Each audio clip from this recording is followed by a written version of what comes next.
Halo teman-teman, nama saya adalah Muhammad Azrai. Saya bersekolah di SMK TI Pratama PGRI Samarinda. Saya kelas 10 TKJ dan di sini saya ingin menjelaskan apa saja komponen-komponen yang ada di motherboard. Nah, sebelumnya sebenarnya saya sudah pernah membuat konten ini. Tapi konten tersebut itu sebenarnya adalah konten tugas yang diberikan oleh guru saya kepada saya. Waktu itu saya tidak mengerti apapun soal komputer, saya hanya mencari informasi yang ada di Google lalu saya copy paste.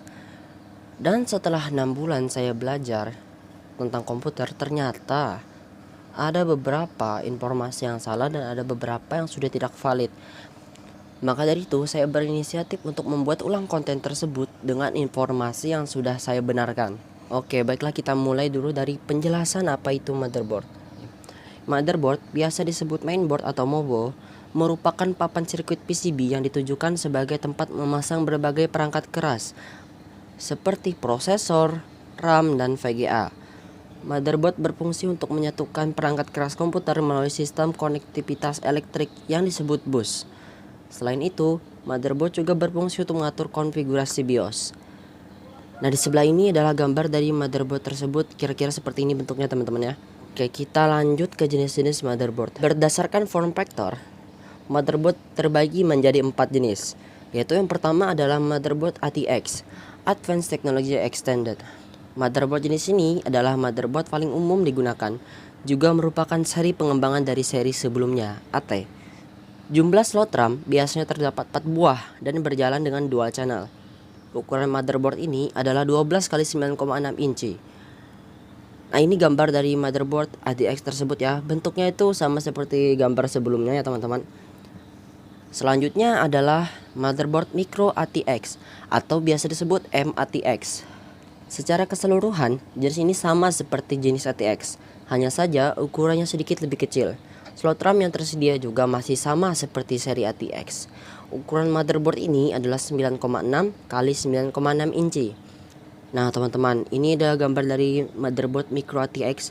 Dia itu secara keseluruhan sama saja teman-teman, hanya saja ukurannya itu lebih kecil dan slot PCIe nya itu lebih sedikit teman-teman.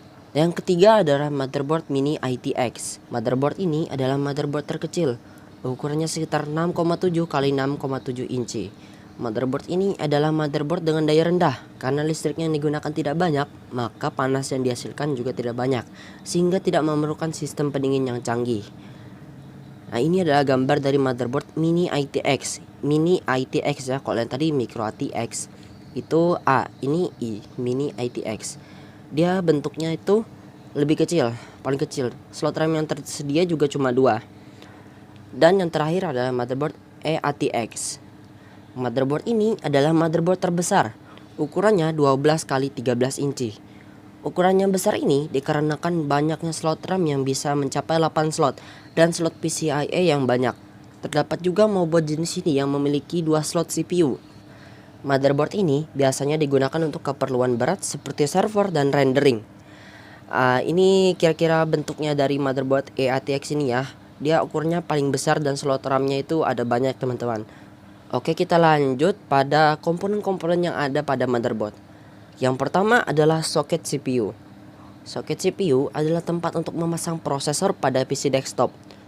Jenis-jenis soket CPU dibedakan dari seri LGA, Land Grid Array. LGA adalah pin-pin yang menghubungkan prosesor pada motherboard. Contoh LGA 775, artinya pin yang ada pada soket tersebut terdapat 775 pin. Nah teman-teman, ini adalah gambar dari soket CPU tersebut. Nih, pin-pin yang ada di dalamnya ini disebut LGA. Nah, contoh lain dari seri soket CPU adalah seperti pada Intel generasi 12 yang menggunakan LGA 1700. Artinya pin-pin yang ada pada soket tersebut berjumlah 1700 buah. Yang kedua adalah North Bridge. North Bridge terletak di dekat CPU.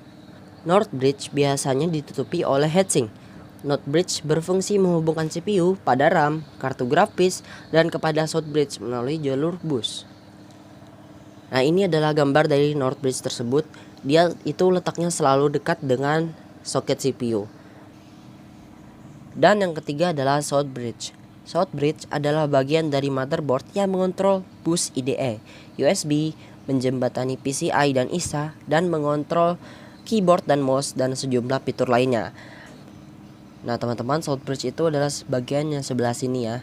Jadi fungsinya Southbridge dan Northbridge itu adalah menghubungkan CPU kepada slot-slot yang ada di motherboard. Yang keempat adalah slot RAM. Slot RAM digunakan untuk memasang RAM pada motherboard. RAM merupakan singkatan dari Random Access Memory. Generasi RAM disebut dengan DDR. Nah, slot RAM itu yang ini ya teman-teman, yang berjajar 4 buah ini. Nah, ini adalah gambar dari beberapa generasi RAM. Kalian bisa pause dulu videonya lalu screenshot karena ini lumayan penting untuk kalian ketahui ya. Untuk bus width dari RAM DDR5 itu saya kasih tanda tanya karena saya masih belum menemukan informasinya teman-teman, karena baru banget keluar ya. Yang kelima adalah pin power. Loh bro, kok gambarnya sama dengan yang tadi? Bukannya gambar ini sudah dipakai buat slot RAM ya? Iya betul teman-teman, gambar ini sudah kita pakai, tapi pin power itu bukan yang ini, melainkan yang di sebelahnya. Ini namanya pin power. Pin power adalah konektor yang digunakan untuk memasang kabel dari power supply untuk memasok daya listrik kepada motherboard. Pada motherboard seri ATX menggunakan 24 atau 20 plus 4 pin power. Selanjutnya ada slot PCI. PCI, Peripheral Component Interconnect. Seperti namanya, slot ini digunakan untuk memasang perangkat keras tambahan seperti PGA, TV tuner, Ethernet card, dan lain-lain. Bentuk dari slot PCI itu seperti ini ya teman-teman. Ada yang versi 1 kali, 4 kali, 8 kali, dan 16 kali. Slot PCI ini ada 2 jenis teman-teman, yaitu PCI biasa dan PCIe. Yang membedakannya adalah kecepatan transfer data. Yang ketujuh ada konektor SATA. Konektor SATA digunakan untuk menghubungkan hard disk dan SSD yang menggunakan interface SATA pada motherboard. Terdapat 3 generasi dari konektor SATA. Yang membedakannya adalah ukuran dari bandwidth. Nah, konektor SATA itu gambarnya seperti ini teman-teman. Nah, hard disk dihubungkan pada port ini menggunakan kabel yang namanya kabel SATA. Nah, ini adalah gambar dari kabel SATA tersebut. Selanjutnya ada slot SSD M.2. Nah, selain SSD yang menggunakan interface SATA, ada juga SSD yang menggunakan interface M.2 teman-teman. M.2 adalah interface sebuah SSD. M.2 bisa menggunakan jalur SATA dan ada juga yang menggunakan jalur PCIe. Karena jalur SATA dirasa masih kurang memunculkan potensi kecepatan SSD, maka jalur PCIe pun dilirik untuk menggantikannya karena jauh lebih cepat. Slot ini terletak di samping slot PCIe. Nah, ini adalah gambar dari slot SSD M.2 teman-teman. Loh bro, kok itu bentuknya tidak tegak ya? Terus gimana kita masang SSD-nya? SSD-nya dipasang dengan cara diselipkan seperti ini teman-teman. Lalu bagian belakang SSD itu kita tekan lalu kita pasangi baut agar dia menjadi rapi.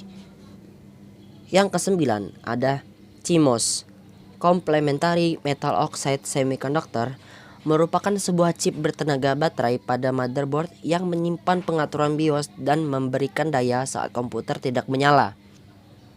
Jadi CMOS itu adalah baterai yang mentenagai BIOS pada saat komputer kita matikan agar tetap melanjutkan menghitung waktu. Jadi saat kita menyalakan komputer kembali, kita tidak perlu mengatur waktu kembali. Yang ke-10 adalah BIOS itu sendiri. BIOS atau Basic Input Output System merupakan suatu program kecil terletak di chip motherboard yang menghubungkan antara perangkat keras yang terpasang dengan sistem operasi yang digunakan. BIOS adalah program pertama yang diakses oleh prosesor selama startup untuk memastikan bahwa semua program dasar berada dalam kondisi kerja yang baik. Selanjutnya ada port I/O. Port Input Output atau I/O merupakan port utama untuk menghubungkan perangkat keras eksternal pada motherboard.